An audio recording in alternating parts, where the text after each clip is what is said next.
கோவக்காய் பொரியலே சாப்பிட மாட்டாங்களா அவங்க பிள்ளைங்க? இந்த ஸ்டைலில் ஒரு வாட்டி செஞ்சு கொடுங்க. சாப்பிடாத பசங்களும் நல்லா சாப்பிடுவாங்க. அதுக்கு தேவையான பொருட்கள் என்னென்னு பார்ப்போம்.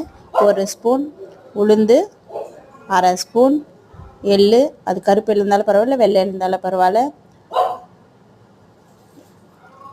கடலப்பருப்பு 1 ஸ்பூன், 1/4 ஸ்பூன் சீரகம், 1 ஸ்பூன் மிளகு, 1 ஸ்பூன் தனியா, 4 வரமிளகாய். இது எல்லாமே ஒன்று சேர்த்து பொடியாக அரைச்சி வச்சுப்போம். ஒரு கடாய் வச்சு முதல்ல உளுந்தையும் கடலப்பருப்பையும் போட்டு நல்லா வறுத்துக்கோங்க பொன்னிறமாக. அதுக்கப்புறம் மற்ற எல்லாத்தையும் சேர்த்து வறுத்துடுங்க.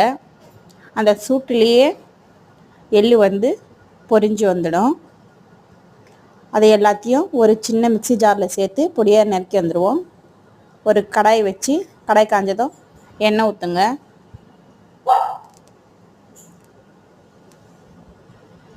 கொஞ்சம் கடுகு போடுங்க.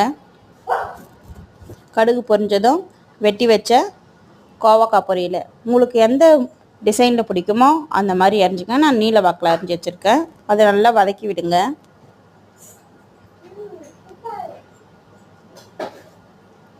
காய் நல்லா வதங்கினதுக்கப்புறம் கொஞ்சம் சால்ட், தேவையான அளவுக்கு சால்ட் போட்டுக்குங்க. மஞ்சள்தூள் போட்டுக்குங்க.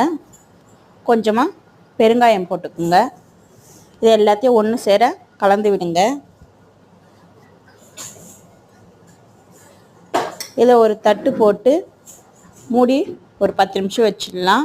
அதுக்கப்புறம் நம்ம அரைச்சி விட்ட அந்த பொடியை சேர்த்து நல்லா கலரி ஒரு 5 நிமிஷம் மூடி எடுங்க.